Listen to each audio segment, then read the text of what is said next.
What a ripper!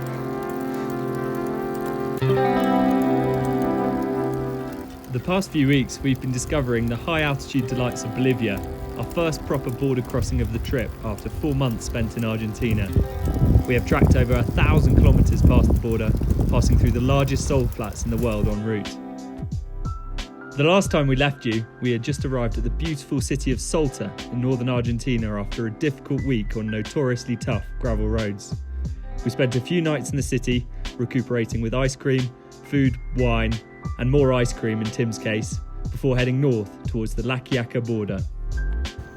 The first day riding was amazing, winding through a quiet, humid rainforest road with light winds, smooth surfaces and stunning views.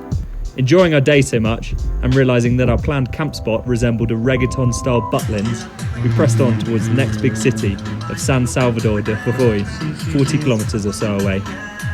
Within the hour, our luck had changed, with a mystery puncture, and then the heavens proceeding to open up on us. Hiding out in a local cerveceria with an IPA, we worked out what to do next, and tried to find a hostel nearby, as we didn't fancy camping in the floods. Unfortunately, because it was carnival season across the whole province, most places we called were fully booked. But we managed to find a motorcycle guest house where we were put up very affordably amongst some suspect paraphernalia.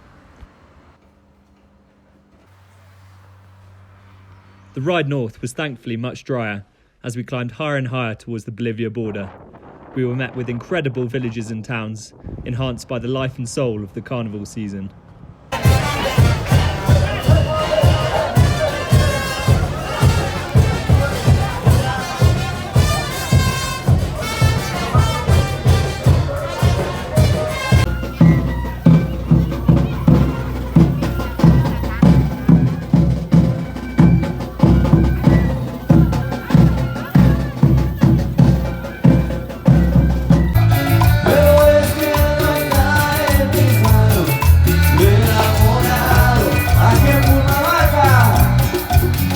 We also got to see some beautifully coloured rock formations, although the highlight was getting a lift in the car up the mountain pass that would have taken the whole day on our bikes.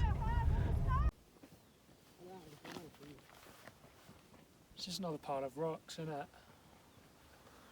After 4 months in the saddle, we take a huge pleasure in being chauffeured up about in a death machine. We had some great camp spots along the way, but ended up sleeping in the park near the border, where Tim decided to interpret the "don't walk on the grass" signs as not prohibiting a fresh exhibitionist shower. With fair warning of all that was required to cross the border to Bolivia, we came very prepared with 3 copies of the now 8 documents required. This meant the process was not too painful, although it still took us 2.5 hours to get across. On the other side of the border, the shift in culture was extremely noticeable, and we quickly got used to the ensuing chaos. We finally made it to Bolivia, although oddly enough, southern Bolivia looks a lot like northern Argentina. He loves it! The Bolivian topography is divided into the Altiplano to the west, a relatively flat and harsh region at around 4,000 metres, where the famous salt flats are located, and the Andes to the east, standing as a gateway to the Amazon. To reach one of the highlights of our trip, the Uyuni salt flats, we had a metric ton of climbing in our way, which turned out to have a lot of gravel sections and felt especially steep at the altitude. We also had a lot of painful descents where we knew we would have to climb every metre that we descended back up to the Altiplano.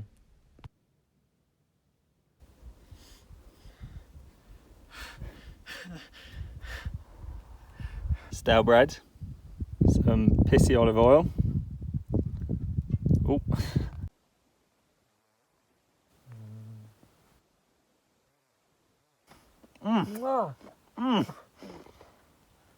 After a few tough days riding, we arrived at the touristy town of Uyuni, from where we would be able to access the salt flats.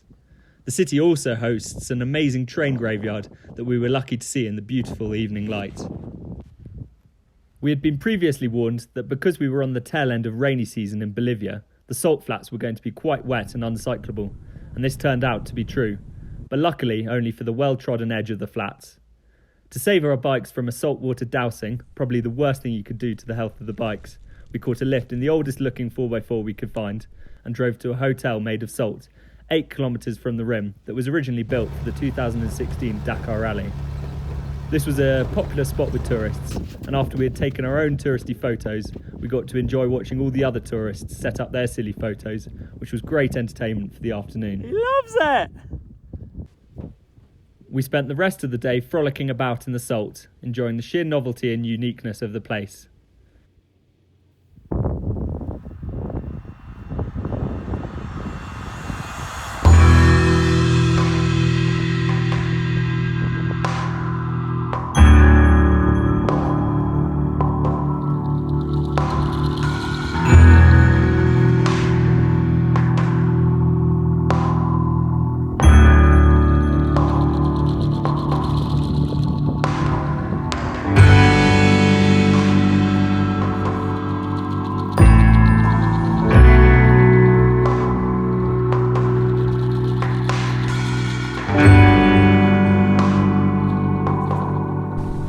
The following day, we cycled back to the edge of the flats, sad to leave this amazing place, with dreams of one day cycling across the whole 80 kilometres width.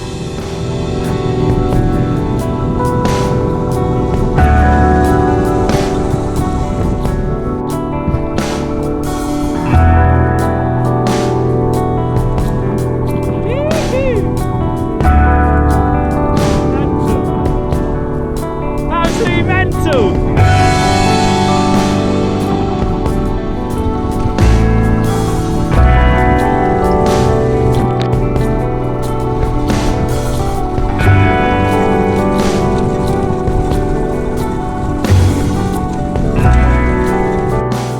We are now continuing cycling north towards La Paz and the famous Death Road, although we are taking the easy route along the west to avoid the intense climbing in the east, having been traumatised by our climbing around the border.